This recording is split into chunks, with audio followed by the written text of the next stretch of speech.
MPJ news కి స్వాగతం. గురజాల నియోజకవర్గం గురజాల పట్టణంలో సిపిఐఎంఎల్ న్యూ డెమోక్రసీ గుంటూరు జిల్లా నాయకులు కామ్రేడ్ ఎన్ పని 5వ వర్ధంతి సభ సందర్భంగా అఖిల భారత రైతు కూలీ సంఘం రాష్ట్ర ప్రధాన కార్యదర్శి డిమాండ్ ఎన్నికలకు ముందు చంద్రబాబు ప్రభుత్వం ఇచ్చిన సూపర్ 6 హామీలు అమలు చేయాలని, పల్నాడు ప్రాంతంలో దేవాదాయ ధర్మాదాయ భూములు, అసెస్మెంట్ భూములు పేదలకు పంపిణీ చేయాలని, అలాగే పేదలు నివసించే ఇళ్లకు పట్టాలు మంజూరు చేయడమే కాకుండా ఇళ్ల నిర్మాణాలు చేసి పెట్టాలని అఖిల భారత రైతు కూలీ సంఘం రాష్ట్ర కార్యదర్శి చిట్టిపాటి వెంకటేశ్వర్లు డిమాండ్ చేశారు. పని 5వ వర్ధంతి సందర్భంగా ఈరోజు గురజాల వెంకటేశ్వర స్వామి కళ్యాణ మండపంలో సభ జరుగుతూ ఉంది. ఈ సభకు హాజరైన రైతు కూలీ సంఘం తరపున విప్లవాభినందనలు. ప్రజలు పూర్తిగా తీసుకోవాలని, అమరవీరుల ఆశయాల్ని మనం అమలు చేయాలని, ఆచరించాలని ఈ సందర్భంగా గుర్తు చేస్తారు.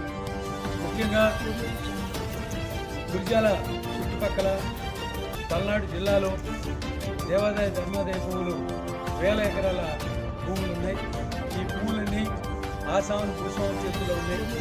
వీటన్నింటినీ ఎస్సీ, ఎస్టీ, బీసీ, మైనార్టీ పేదలు ఎవరున్నారో వాళ్ళందరికీ కౌలుకి ఇవ్వాలని, అతి తక్కువ కౌలుతోటి వాళ్ళందరూ కూడా పూజారులకి అలాగే దేవాదాయ శాఖకి కౌలు చెల్లించుకొని సాగు చేసుకుంటారని అనేక సంవత్సరాలుగా వాళ్ళు విజ్ఞప్తి చేస్తా ఉన్నామని, మొత్తం పేదలకి సాగులోకి తీసుకురావడానికి ప్రభుత్వం చర్యలు చేపట్టాలని ఈ సందర్భంగా గుర్తు చేస్తాం. ఉత్పత్తి తగ్గిన సందర్భంలో ఎగుమతుల హామీలు లేవనే పేరుతో వ్యాపారస్తులు ఇవాళ క్వింట 9,000 నుంచి 12,000 కొంటున్నారు. అదే ప్రభుత్వం జోక్యం చేసుకొని, చంద్రబాబు ప్రభుత్వం జోక్యం చేసుకొని ఇంటర్వెన్షన్ స్కీమ్లో ఒక 5,000 కోట్లు కేటాయించి రైతుల దగ్గర నుంచి మిర్చి పంటను కొనుగోలు చేసి వాళ్ళందరినీ ఆదుకోవాలని ఈ సందర్భంగా మేము అఖిల భారత రైతు కూలీ సంఘంగా డిమాండ్ చేస్తాం. పంచాలని చెప్పేసి ఈరోజు జరిగిన 12వ వర్ధంతి సభలో రాష్ట్ర ప్రభుత్వాన్ని మేము డిమాండ్ చేస్తున్నాం. ఇప్పటికే ఆంధ్రప్రదేశ్లో అన్యాక్రాంతమైన అసైన్డ్ భూముల సంఖ్య పెద్ద ఎత్తున ఉన్నది.